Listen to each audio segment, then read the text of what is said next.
Hello, welcome to Lotus Heart Tarot. I am so happy to have you here. We are going to dive right into your reading.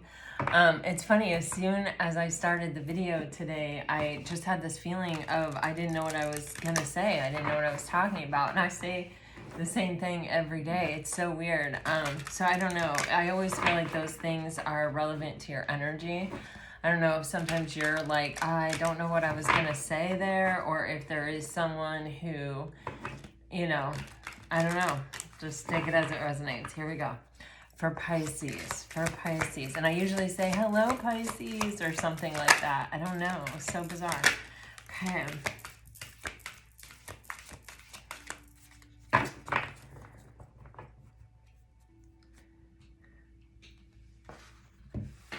Okay.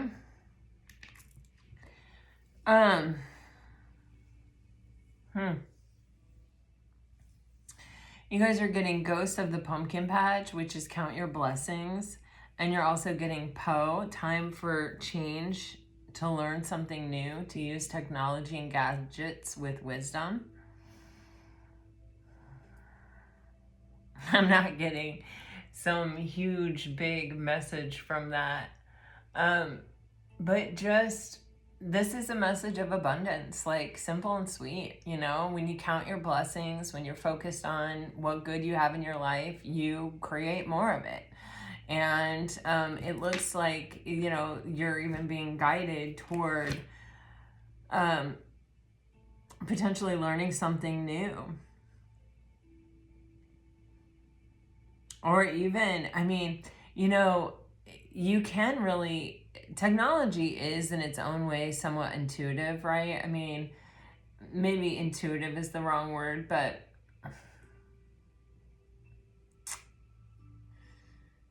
how do I want to say it? A lot of times I will put my settings on YouTube to start another video after mine ends when I'm doing something like cleaning my house or painting or cooking something that I've made a million times before, or, just whatever, getting ready for my kids to come home, whatever it is. I'll just put on a video, I'll just start it, and then I'll see what videos pop up randomly on their own after that. And sometimes they are triggered by that video, but a lot of times it's just what YouTube chooses to play. And oftentimes I find nuggets of wisdom in those videos or inspiration that I wasn't even really expecting to find, or I wasn't even looking for. And that's kind of this energy to me. It's like, go down the rabbit hole, see where it takes you. Follow your curiosity, read something, and then Google something from that thing and see where it goes. Like, however that works for you. A lot of times, even if you go on your Instagram For You page or whatever, and sort of just choose something and kind of go down that path, it will take you to places that you wouldn't have gone otherwise. And not that I'm a huge fan of mindlessly scrolling on your phone. I think that there are a lot of things that, we can do other than that can be also productive. It is a bit of a meditative experience, and it really, you can learn a lot. How often am I quoting an Instagram meme on here, And I don't let myself go on Instagram all that much. But when I do, I usually get off as soon as I find that thing, that whatever it was. I'll take that as a sign that, okay, that's the thing that resonated. I found it. Now I can go on my merry way. I think it has its purpose and its place. It's just like everything else, not to give our power away to it, right? But to learn how to keep our own power and utilize it as the tool it's meant to be. All right, so here we go. For Pisces. It is also giving me this vibe, just because it's even telling you to learn something new and that it's time for a change. It's giving me a Wheel of Fortune vibe, that you are on some kind of new beginning. And that, there are breadcrumbs out there, spiritual breadcrumbs, signs, synchronicities out there for you. if you're willing to see, if you're present in the moment and can really observe them. Man, I don't know if you guys heard this, but you know, my thoughts and prayers are obviously with the Air India accident, but I don't know this for sure, but I heard that there was a passenger that actually walked away from that accident and he was sitting in row 11. I don't know if that's true or not, but 11 is a master number. And remember yesterday we were doing that reading and I got 111, 11, 11 so strongly in my mind's eye. And then here, this is the only card that flipped upright and it's a 38, which is an 11. And so, I don't know, I'm feeling so strongly, especially with this technology, with this strength, with that popped in my head as soon as I saw this. You know, there's a reason for everything. I really believe that. And things are so interconnected. 11, you guys, 11. It's a manifesting number too, you know. It's how we call down what we want from the ethers into reality.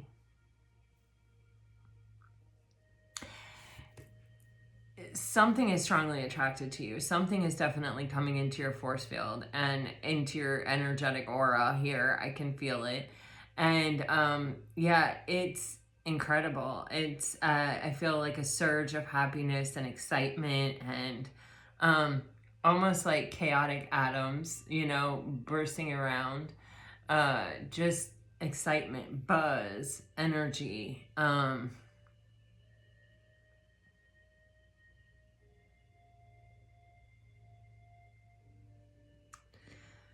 So you have on the bottom of the deck, 21, freedom. The energy of freedom supports the sense of limitless possibility and potential, boundless expression, and bold exploration. This energy feels tied to this. You know, when we allow ourselves, this comes up very rarely, but ever so often, you know, oftentimes we feel like our mind has, or our time has to be filled with purpose and with mission and with, you know, going somewhere, doing something, you know, having a meaning in it, right? And yes, you know, life, of course that is good, right, to have those things. Or I hate the words good and bad, and I'm trying to think of a way to say it, but it's all about balance, you know. A lot of that is masculine energy. It's active, it's going out, it's seeking, it's chasing, it's curious, it's following curiosity, it's exploring, it's, you know what I mean. But everything in moderation, everything in balance, right? I mean, I'm a Libra, that is my motto. And so we have to balance that with the feminine, with the receptivity, with the openness, with the stillness, with the attracting, not chasing, you know, trusting that what is coming to us is what is meant for us. Calling forth certain things through our manifestation and through our alignment, our energetic alignment. And, you know, I feel that balance here in these cards. And I feel that contributing to this energy of strength kind of in between them. It's like I have the freedom to pursue what I want, to look for what I want, to go after what I want. But I also understand the importance of the subtlety of calling it toward me, of aligning with it, of becoming the energetic frequency for what I am trying to attract. Not trying to attract, but what I am attracting. If you really look at the word trying, very rarely is trying really necessary. I have to say, you know, because if you're trying to do something, you are actually doing it. You know, I understand if you're saying, I'm trying to achieve this particular gymnastics move or this ice skating jump or something. It's like, I haven't quite got to 4 rotations. I'm still at 3 or 3.5. But that's why I keep practicing, is to get there. But it's the energy of putting trying in your sentences, of, I'm trying to make aso busco. It's like, no, you're not trying to make it, you are making it. And when you say I am trying, it's like having a muffle on a gun, it's like you can't hear the full bang, it doesn't have its full impact. But when you take the word trying out and you say I am doing this, it holds all of its weight, it holds all of its potential. Then suddenly you are actually in the act of it, and that is so much more powerful, it's so much more potent. And so it's small changes like these, when we are in the energy of attraction and alignment, and we are, kind of a finely tuned dial, a frequency, right? And so when we are really paying attention to ourselves, and we're really paying attention to our frequency and to who we are and to how powerful we are, and we are trying to hold all of our power and utilize and tap into all of our power as a being, you start to notice these nuances, and you start to notice all the ways in which you give your power away and sort of sidestep your own power. And the word trying is one of those ways. I swear, I've meditated on this. I've seen it. Yoda talks about it in Star Wars. But it's so true.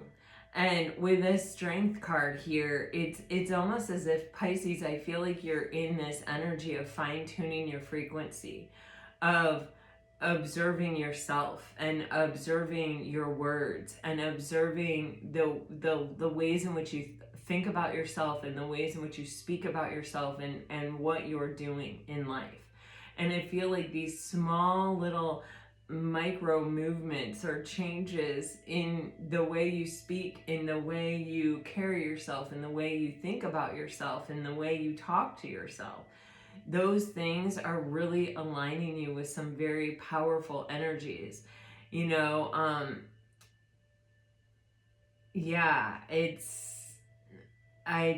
It's like turning up the volume even. It's casting a wider net. It's making a bigger impact. It's owning your full voice. It's literally, it's like, have you ever had, like my husband, he used to play on a league, a softball league for his company. And when he would get up to bat, he's not a cocky or arrogant person at all, I would say. But when he would get up to bat, he would always look at me in the stands and he would point to like where he was going to hit the ball. To me, like it would be, he could tell them where he was going to hit the ball because he was going to hit it out of the park. And so he would get up there and he would point and he would look at me and he would smile and nod and then he would do it. And it's like that energy. It's like claiming it. It's like pointing and saying, I'm going to hit a home run, and I'm hitting it right there. And it's not, I'm trying to hit a home run, and that's where I'm aiming toward. It's like, I'm hitting a home run, and it's going to be going right over that piece of fence right there. And I don't think he ever didn't do it. He used to do stuff like that all the time. He was so funny. It always surprised me. Back in the days. All right, here we go for Pisces.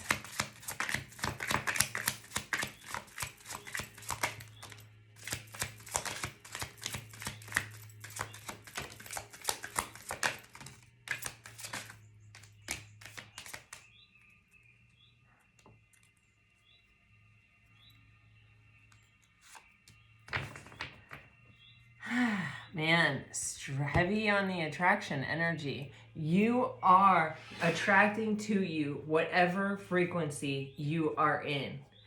Claim your frequency. Own your frequency. Look at what you want and then look back at yourself and say, am I a reflection of that? Am I that person? Is that my life? Okay. You've got some, I believe this is past energy. I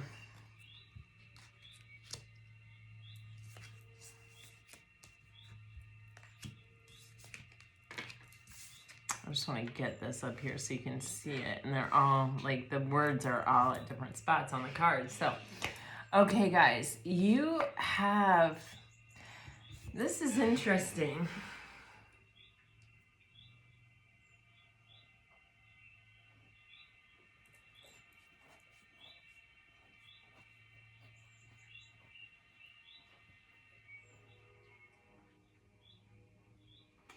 Okay, Pisces, so you have this energy of toxicity, third party, secrets, inner child.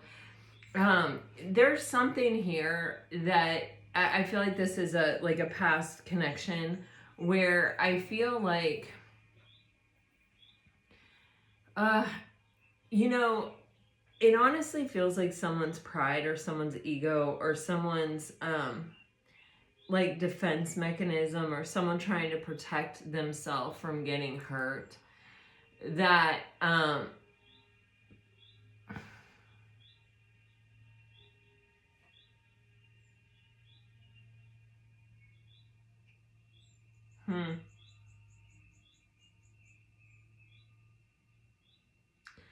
no one ever really wants to get hurt, right? None of us are like, let me get into this relationship and hope it ends up in the Three of Swords.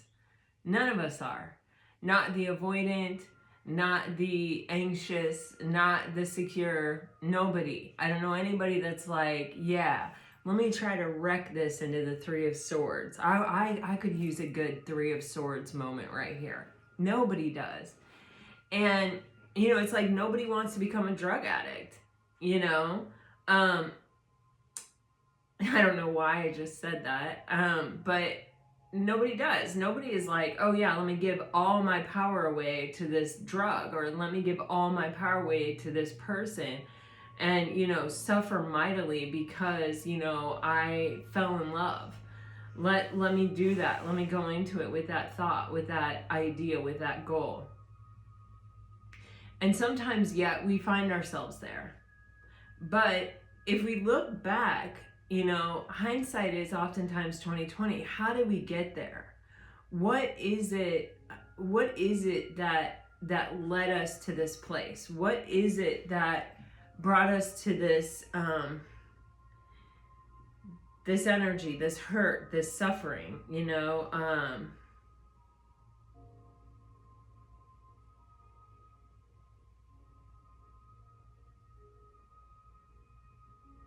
Yeah.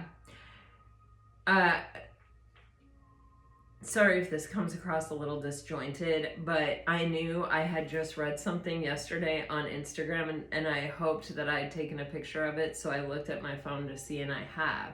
This is the energy that's coming through, and it's so crazy how this always happens and how we even began this reading. But it says you don't attract unhealthy relationships because they're a match to your energy. You're drawn to them because they're a replica of your unprocessed pain and programming. I'm going to read it one more time.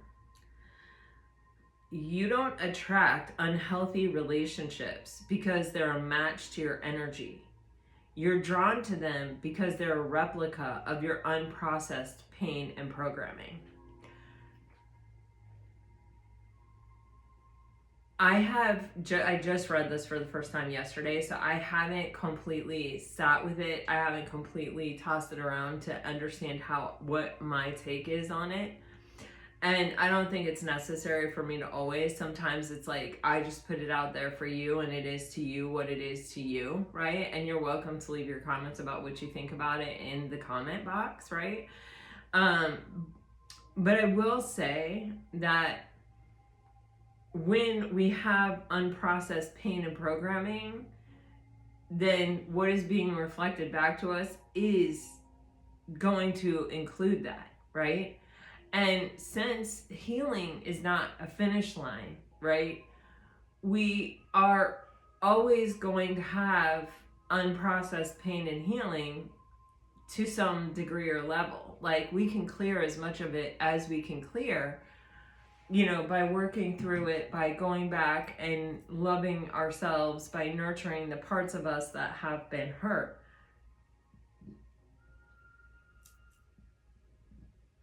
But I'm not even sure that a baby is born with the complete absence of unprocessed pain and healing. I definitely believe in past lives. I definitely believe in ancestral trauma. I definitely believe in those things. So I don't know how much of it is learned and how much of it is born into us, right? And different things like that. But the point isn't, to me, to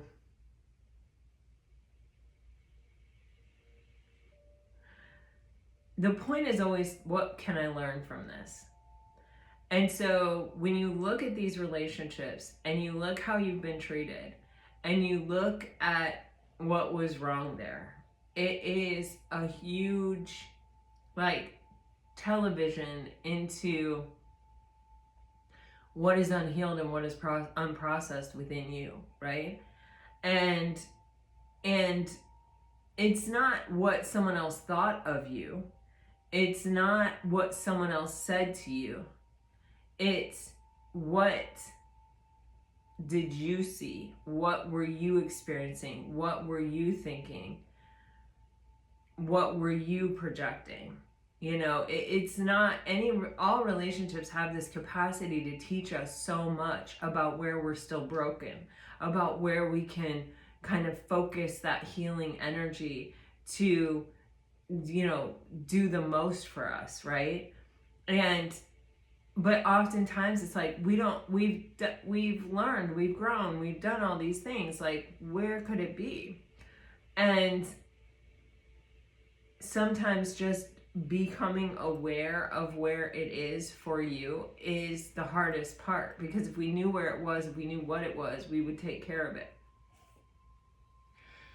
And when you look at yourself in the relationship and what you were thinking and what you were projecting, and where all those spaces where you didn't have information about the person, what you chose to fill in the gaps with, what your mind pulled in there and said, well, it could be this, could be this, could be this.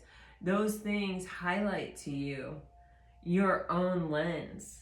They highlight to you the way that you're seeing things, which is the huge indicator of where to go to heal what's hurt, so that you attract something different next time. There's also another Instagram meme that says, we're all bringing baggage to the table. It's who says, here, let me help you unpack that works, not the people that come in and stumble over your suitcases and theirs too. You know what I mean? And so it isn't about being this, like, perfect person or this perfectly healed person. It is about, because we still learn, we still grow through the energy, like through the connection itself.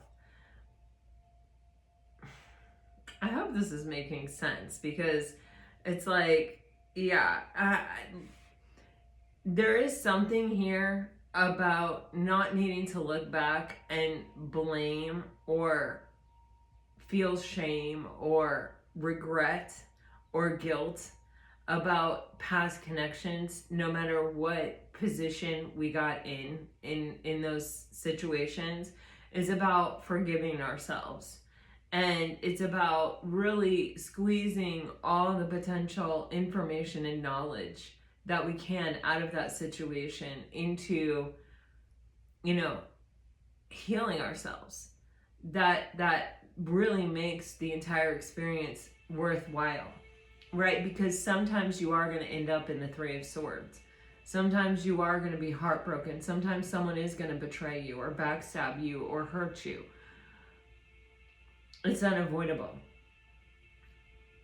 But if you learn the lesson, if you find the cure in it, for what was already broken, it's sort of, I don't want to say it makes it worth it, because, you know, that's not for me to even have an opinion about, but it serves its purpose or something. It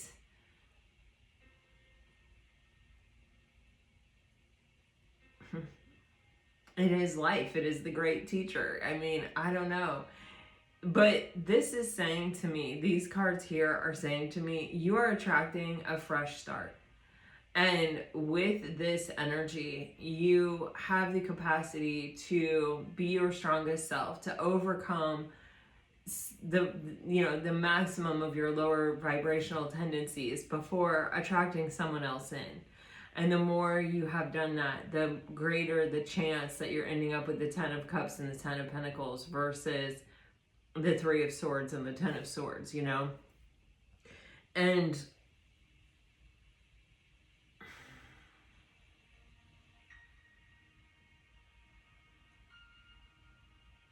for some of you, there's just this energy that this can be where you did come together with someone and it was toxic, or, you know, you have this third party energy, which is specifically, it's just somebody having a priority that they held above you or the connection.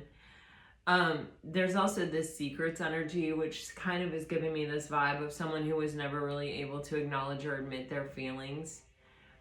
And yet there's this inner child card that is giving me this vibe of, it's, you know, there are those parents who, or maybe it's all parents, I really don't know, but how it's coming across to me is parents that, like, parents curate a child's childhood. You know, they determine, you know, what the child kind of experiences, or how do I want to say, like, it's not just what they experience, but kind of they cultivate their interests. And a lot of times, you know, if a parent loved putting together Lego, let's just say, they are like, hey, do you want to go to the Lego store? And the parent's own passion can be infectious to the child, right? The child is like, wow, I love seeing dad like this, or mom like this, like, this is so fun, and we share this Lego thing, and Legos are fun, and it's fun to spend this time with my parent. Like, my dad loved putting together model airplanes, so I was a girl, like a 10-year-old girl, putting together like F-16 models and painting them with tester paint and trying to make them as accurate as I could, and, you know, like, you know, just funny stuff like that, because my dad was so into it. This inner child, it's giving me this vibe of someone that never got to decide for themselves what they were interested in. Either it was out of survival, like because they didn't have the opportunity to explore because they were literally trying to survive, or it's almost like an emotional survival where it's like, I'm not pursuing my interests because in order to get what I need emotionally, or in order to feel validated by my parents, I have to have this set of interests. I don't know, you guys, but it's showing me like a deep tunnel versus like, have you ever seen those ant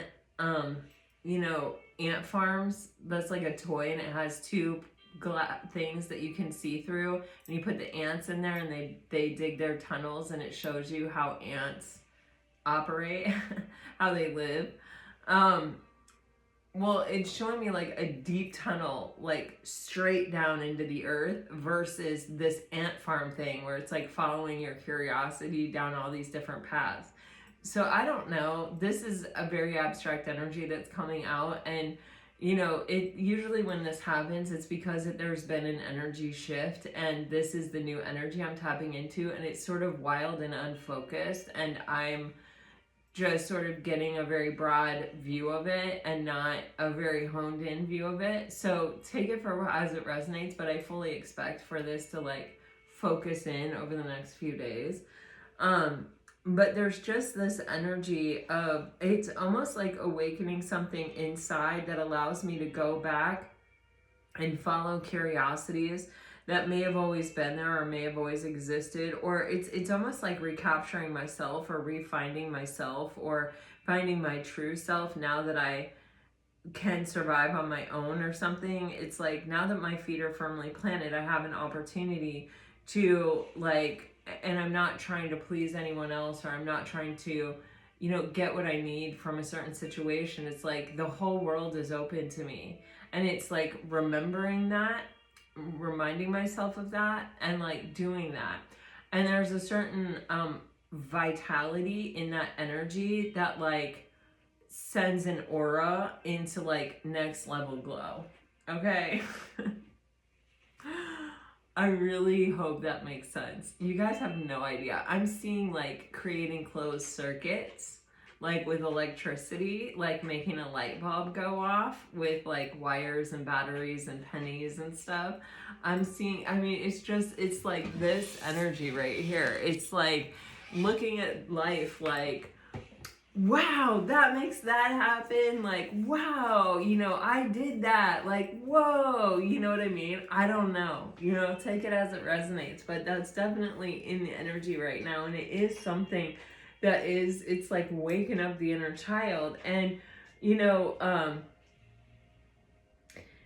childhood sort of is survival, right? We're not strong enough to take care of ourselves. We can't, you know, we're sort of like born into a situation, and it's like, yeah, we just kind of have to get through it, right? We just have to get the most from it that we can and survive it and get out of it until we're able to take care of ourselves. And I guess that's the reward in being an adult, is that you can take care of yourself.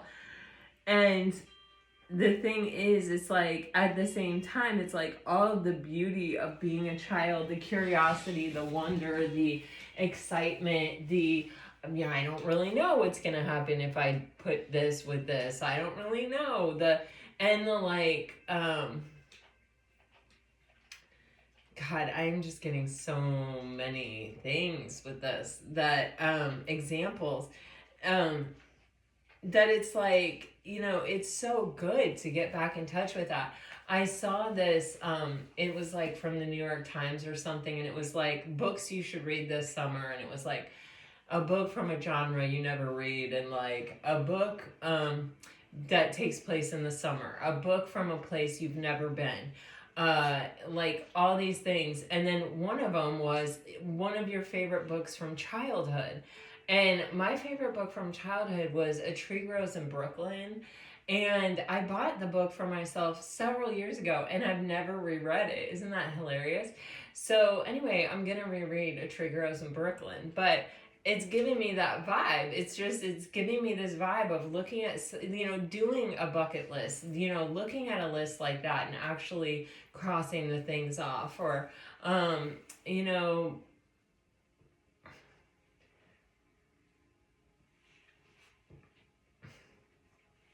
getting in touch with yourself, like your true self in that way. The more authentic you are, the more in your center you are, the more, you know, real and true to who you are, especially when you're attracting a friend group or a romantic partner or whatever, the more in alignment they're going to be with you, the more powerful what you're attracting to you is, and the more powerful the experience is, because that's somebody that's loving you for who you genuinely and truly and authentically are, not who you thought they wanted you to be, or the part of you that's acceptable to the part of them that's acceptable. You know, it's like the whole totality of it. And without judgment, without, you know, which is unconditional love. You guys are getting a fresh start after a breakup. For some of you, it could be with a past person. I don't know. But this is a real opportunity in your life. And it's like wanting you to know that, and wanting you to make the most of it, and wanting you to be in your highest and best, truthfully. I do think that there could be, for a lot of you, someone from your past who is going to be taking an unexpected action, or something that's going to move very fast unexpectedly. I feel these two cards are connected.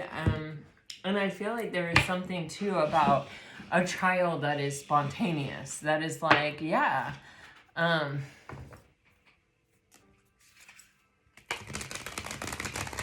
kind of open to whatever opportunity comes, or whatever. It's like following a path. I don't know, you guys. Let's go.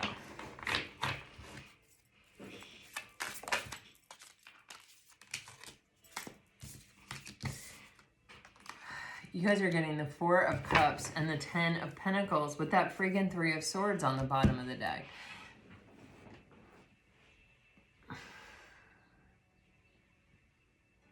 I just heard what is for you will not pass you by. The rejection is an illusion. I mean, we just talked about the Four of Cups recently in a recent reading where I shared with you that, like, rejection is such an interesting, even just idea, right? And it's interesting, like, it's such a human thing that we would want to have something like rejection out there, you know, for us to choose, like, or to think about or to feel. Because I don't really think the rejection isn't of the other, but the rejection is of the self. It's not,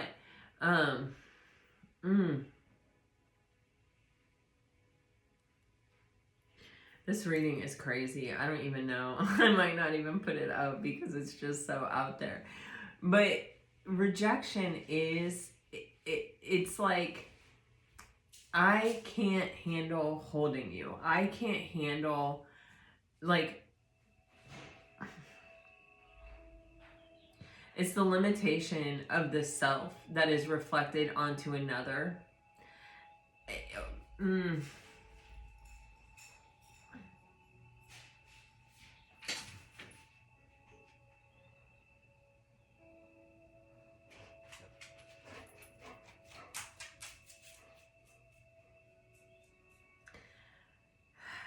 You know,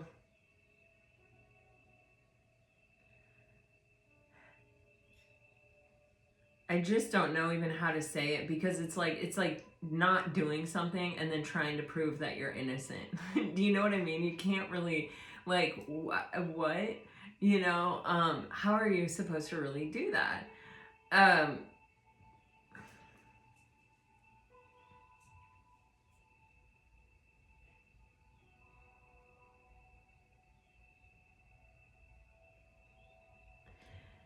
There's something in this Four of Cups that is telling me that, like,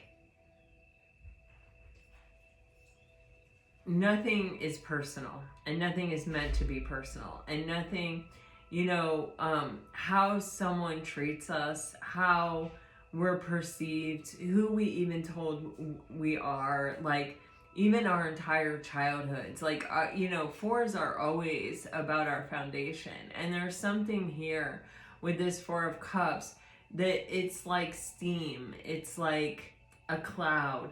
It's like, I can look in the sky and say, yeah, there's a cloud there, that cloud exists. But if I were to go inside that cloud, you know, it's all just atmosphere, you know, it's all just, you know, dense air. And it's kind of like that with the Four of Cups. It's like all these times we thought we were rejected, all these times we thought, you know, we weren't good enough, or that we were downcast, or that we were cast aside, or that, you know, that it's like a myth. It's not really real, unless we take it in and accept it that way. It's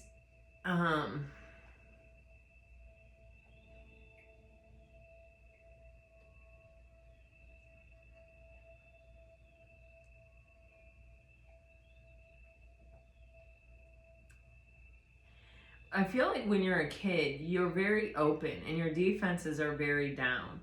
And so if somebody says something to you, it has a tremendous impact on you because you're not defensive yet. The world, you know, hasn't taught you that you have to really protect yourself, and you have to really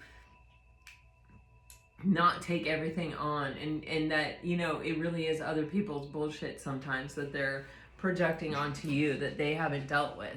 And so you're really open. So if somebody says something to you, or someone does something to you, or especially repeatedly, or especially a parent or someone who's supposed to love you, or someone in a position of power, or like a teacher, or even a trusted friend, you know, those things have such an impact, and they become part of our foundation. But it's not real. And so it's like, it's showing me like a crack in a foundation, or it's showing me like, I am putting this energy here, and like it's a brick, but it isn't really a brick, because it's not really based on reality. It's not really based on truth. It's based on someone else's something. And so it's showing me these are the fault lines in the tower, where the tower falls, because they're air. They're not really brick. They're not really real. But because we accept them, and we accept them as real, we put them in there, but they're really just space. They're really not real. And so when towers come down in our life, part of the purpose of those towers is to expose all those things that were never really real, to make us look at them and replace them. I do not know, you guys. This reading is insane. But with the Ten of Pentacles, you know, that's the exact opposite, right? That is all things that are real. I really feel like giving up on this reading, but I'm not going to. But I feel like it. It's weird because it's just so abstract that it's just making me feel like I don't know. I don't understand it, so I don't know if anybody else is going to understand it. And so why am I, you know, like, why not just start over? But I don't know. There's something here that really wants to come through. The Three of Swords, the energy of the Three of Swords isn't, when we experience something that hurts us or traumatizes us, once we live through it, it has taught us what we've lived through it. We've made it through to the other side of the experience. We can let it go at that point. The swords through the heart are what we tell ourselves and what we think about this, and what it says about us, and what it means to be true about us. But again, that's not real. The swords are air signs. Their words, their thoughts, you know, unless we choose to identify with those things, unless we choose to say those things are real and true, or accept them that way, or use them as bricks in our foundation, we can end our suffering rather quickly by just observing those thoughts and saying, but that's not true. Or, observing the thoughts, we don't even need to cast judgment on them. We just need to observe them and let them freaking go. It's when we let them unpack and stay, and we turn them over and over, and we keep looking at them as evidence that we're not good enough, or that we're not worthy, or that, whatever it is that we're doing, that they keep twisting and turning in our heart and hurting us. And so, there's something here where I honestly feel like, Pisces, this is that moment in your life where you rewrite your history. Where instead of looking back, this came out yesterday, instead of looking back and looking at all the negative occurrences that happened, we go back and we look at our tree of life. The Ten of Pentacles, this is symbolic of the Kabbalic tree of life. And it is also symbolic of all the everyday moments where we were happy. When, I don't know, this is what comes to mind, but it's kind of like a perfect day. You get up and there's just I love fall. So I would say it's just beginning to get cold out, and there's a little chilly bite in the air. And you get up and you go to your closet, and your favorite sweater is clean and it smells like fabric softener. And you open your sock drawer and all your socks are all neat and nice, and you pull out your favorite knee-high socks, and you find your favorite jeans and your favorite boots. and you put them on and you go to Starbucks and you get your warm drink, and it's actually cold enough that the warmth feels good in your hands. And I don't know, maybe you go to the bookstore and you get to meander and just wander around and look at books and open them up and smell them and touch them and be inspired by them and realize and remember that there are so many more stories than you possibly have time to read in your life, and how overwhelming and exhilarating that is at the same time. You know, it's that energy, and oftentimes those days are nondescript. We've all had them, right? But we're not looking back on our life going, oh yeah, on October 2nd, 1987, it was a perfect fall day, and when I went to my closet, my favorite sweater was clean, and it was the perfect temperature, and it was, you know what I mean? Everything was perfect about it. No, but those days, those moments where everything is kind of just perfection, those are the moments that add up. Those are the moments that are the cornerstones and the pillars of our lives, where we were in complete alignment with everything, and everything felt good, and everything felt right, and everything, you know, was harmonious. Those moments, which oftentimes we just take for granted, or, you know, maybe we even have 2 or 3 days in a row like that, but then the fourth day we wake up, our alarm didn't go off, we're late for work, we get in our car, we're jammed out the door, we're trying to play catch up all day, we spill our coffee, everything's a mess, we accidentally erase the presentation we were supposed to make, like whatever. And it's like those perfect 3 days that were strung together, that were absolutely awe-inspiring and amazing, are out the window in a heartbeat with that one chaotic day, right? And that's what it is happening here. It's like we stop erasing all those perfect days because we had one bad one. Or when we look back, we go, yeah, this week I had that one bad day, but man, I had 6 truly amazing ones. We savor when we're in the moment, where we're feeling the alignment, when we're, you know, we got up and had pancakes or met a friend for brunch or something special or unique. We're really fully submerged in that moment, experiencing it and putting it in our bank, consciously creating our reality of like, damn, my life is good. My life is abundance. My life is solidly amazing. Look at this moment I'm experiencing. Look at that moment I experienced yesterday or 2 days ago or 3 days ago. Instead of just, you know, tossing those moments aside in favor of holding on to that one chaotic moment. I don't know, but it's just, this is showing me the difference of a choice that we have. And remembering that suffering, there is choice in suffering. And I don't mean that like we can just avoid suffering, you know, no, that is not true. But even in suffering, there is a choice. Suffering is our teacher, or suffering is our lesson, you know, is schooling us. But in all things, in all energies, we have the capacity to be in the driver's seat. We have the capacity to say, this is how this is affecting. Basically, it's, are you choosing to let it teach you? Are you saying to it, what are you trying to teach me? And the moment the suffering happens, or the moment happens that hurts or that causes the trauma, the faster you can say to it, what are you trying to teach me? The faster you become the observer, because then you're observing it, looking for what it's trying to teach you, and you're pulling yourself out of that suffering. You're maintaining your sense of power in the situation. I don't know what this is about here, Pisces. All I can tell you is you definitely have some kind of new love coming in. I don't know if it's a new person altogether, or if it's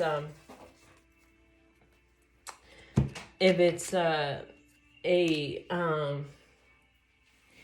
whoa. If it's a new person altogether, or if it's, wow, damn, man. This is about being emotionally content, Pisces. This is about the Empress energy. I mean, this is literally, Pisces, you have this new beginning coming in. And Spirit is saying, Pisces, get into your highest vibration. Be your best self. Connect with your highest and best self. And your self-worth and who you are and what you're about and what you deserve in this world, because you are going to attract it. I mean, you are a powerful magnet right now, and what your energy is what you are calling towards you, and is what you're aligning with. And this is not in alignment with you. Look at that big fish. It's not in alignment with you. You're a dreamer. You're a believer. You can see what isn't there. And so, there is a part of you that, while it may be tempting to give into the temptation of just believing that nothing ever really works out for you, or that, whatever the case may be, it is not in alignment with you. It is not authentically who you are. Believing all the things that, like all the rejection you've ever experienced, or all the missed opportunities, or all the, it never really works out for me, it never really happens for me. That's not who you are. You're a dreamer. You're a believer. And you are also a very special, limitless being who has the capacity to call into their life whatever they want. But more than that, you are capable of your own emotional contentment with the Nine of Cups. This is the Queen of Pentacles and the Empress. It is in remembering your worth and your value, sitting in it, and knowing that you have the capacity to nurture anything into abundance that is in alignment with you and is meant to be. So, holy shit, I think that's it. So the things that haven't worked out, or that felt like they were rejecting you, or felt like they disappointed you, no, because you have, did you hear what I just said? You have the power to nurture anything into abundance that is meant to be for you. So if you nurtured it and it did not move into the place of abundance, it was not a frequential match for you. It was not meant for you. Because you do have the power. I'm like literally seeing like the rubbing of Atlantis, I don't know, the lamp of the genie. I'm seeing that. So like you have the power to actually do that. So if the genie doesn't pop out of the lamp, it's not because you were somehow rubbing it wrong, or you were not worthy of the wish, or you were not any of those things. It is literally because it was not meant for you. And that is where your power is. Your power is in knowing that you have the capacity, when something is in alignment with you, to turn it into abundance. And therefore, if something doesn't work out, no matter what it is, I'm seeing like all different kinds of things in life. The stoplight, the traffic jam, the alarm that doesn't go off, all of those things are to be grateful for, because they are all, I'm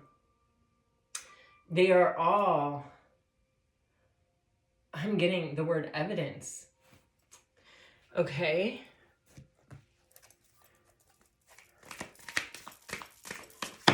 Lord, what is this reading, you guys? I do not know. I hope it pans out to stay with it. I don't ever give up on readings, and I don't know why I've had so many urges to give up on this one, but I won't give up on you guys. If you're hanging out with me, I'm not going to walk away from it.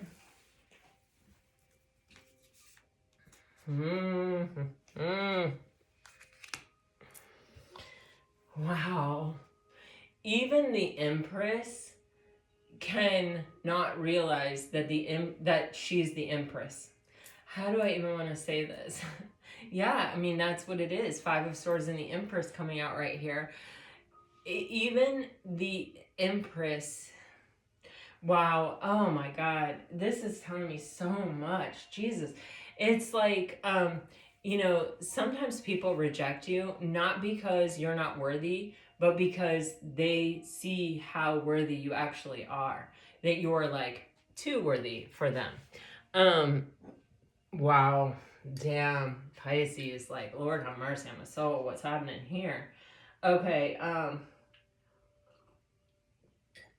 so if the Empress believes the way that she's treated, she may never know that she's the Empress. She may believe that she is what other people are saying she is. But no. It's right there. She's the Empress. Wow. But when you start believing it, when you start realizing it, when you start saying, like, no, I am the Empress, and you start owning it, and you don't let these thoughts or these words betray that energy, and you walk away yourself from the things that don't treat you as such or respect you as such or acknowledge you as such, that don't see your worth or your value, or that won't acknowledge your worth or your value, things change. There's a huge shift here. You got the Three of Wands on the bottom of the deck. What are you trying to create here, Pisces? Where are you pointing in that softball field? Where are you sending your home run? Where are you? That's what you're deciding. That's what this is.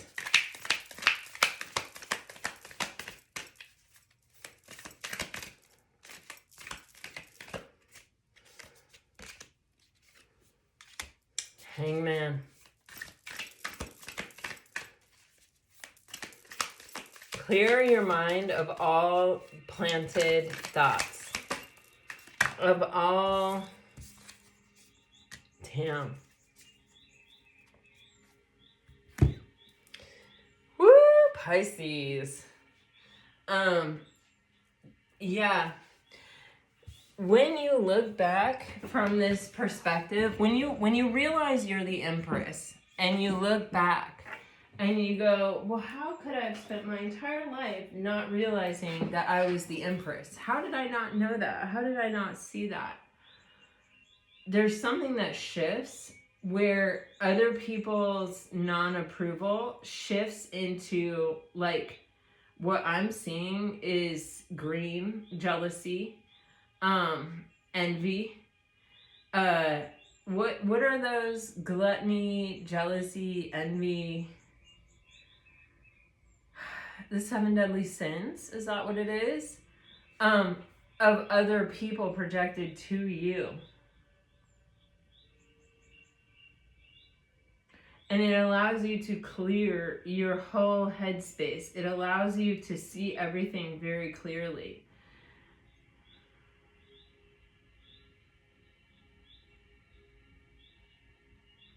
Which allows you to come into complete alignment with the truth, your truth.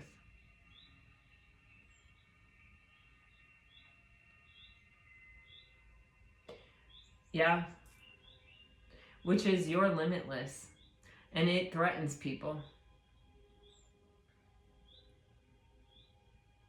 And those that it threatens, you will never change. You will never make them see you as non-threatening, no matter how much you dim your own light. They will always be envious. They will always know. They will always look at you. They will always see the Empress. You will never be able to please them. You will never be able to make them happy. They will always see what they want to see to feed their own need. To not be less than.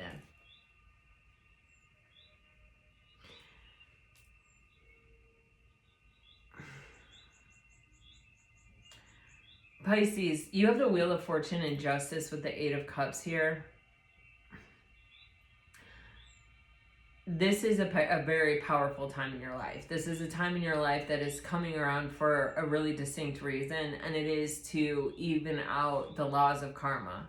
the things that haven't worked out for you. And I feel very strongly here that what Spirit is really trying to tell you is to choose a worthy dream, to pick a worthy spot to aim for, and to plan and strategize on how to get there, and to recognize and realize that you do have everything within you to get yourself there.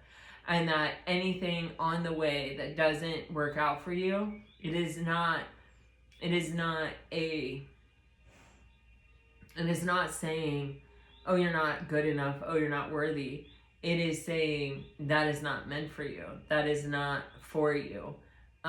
Because anything that is for you, you have the capacity to turn into abundance. You have the capacity to rub on the genie lamp and have the genie show up.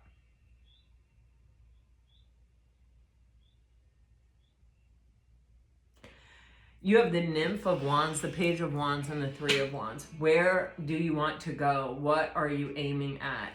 That is definitely what this is about, because you are a powerful attractor, and it is, what do you want? We're not focusing on the past. We're not focusing on the shitty things and the bad experiences we had, or the things that we allowed in our life that were not ever even worthy of us to begin with.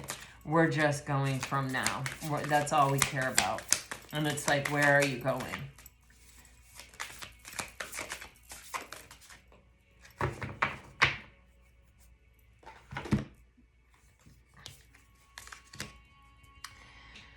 Pisces, you have new love coming in. I do think it's a new person. It could be a new cycle with a past person, and I do feel like intuitively you are going to start realizing it, recognizing it, signs and synchronicities. You're even going to start having premonitions or dreams or just deep inner knowings or feelings that, like, this is it. This is a moment of elevation in your life. This is a moment to stay really deeply connected to your highest and best self and go for it. You know, I do think the universe is providing an opportunity for you here.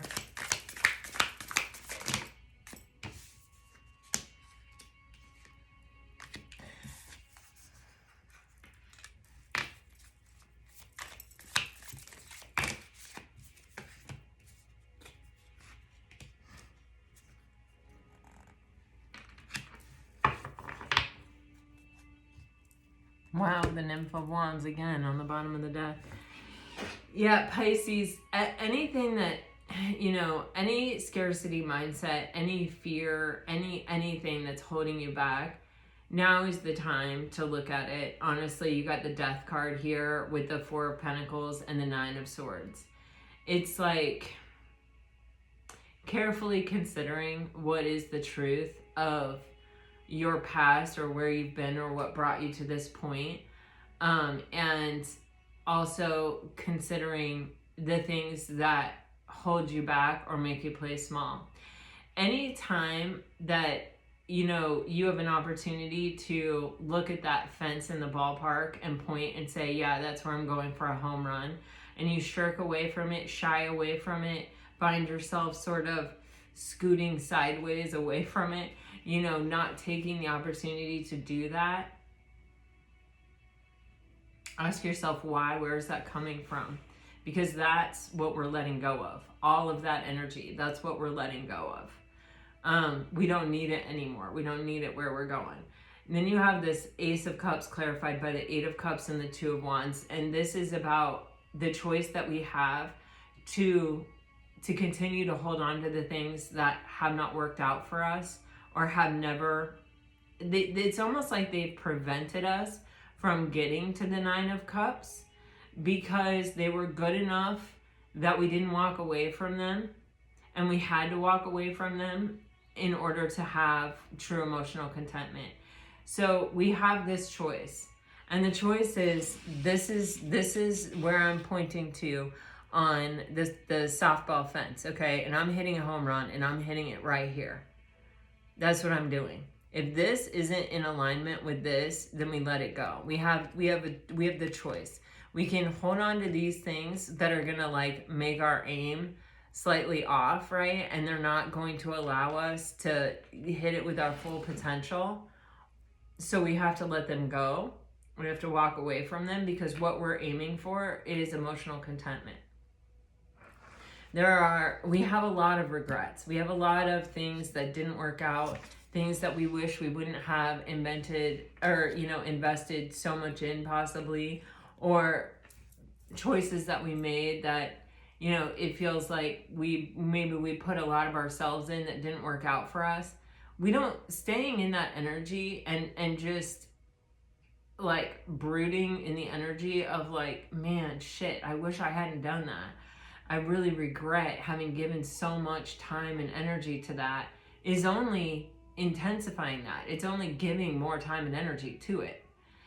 And so this is that time where we boldly say, no more. I come to a place of acceptance. I did that.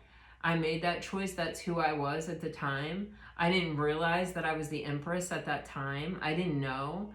And now I do. And now I make Empress decisions. Now I aim for parts of the fence that are the hardest and that are the longest and that are the most rewarding, because I know I'm the freaking Empress. I know that I'm limitless.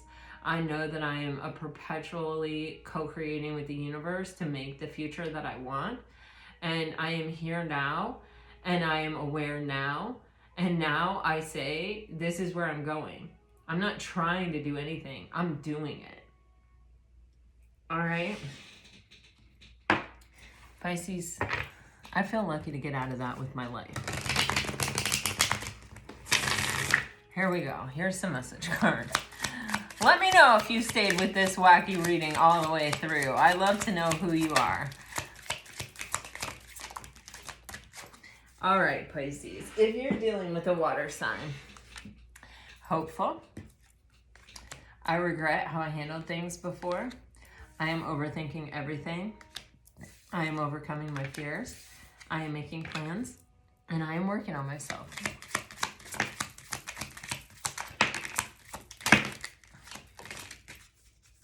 That's what it's going to take, Pisces, for anyone to get you in this energy that you're in. If you're dealing with a fire sign, I am afraid to trust, distant. I am very sorry I triggered you, daydreaming, good intentions, doubting. I want your attention.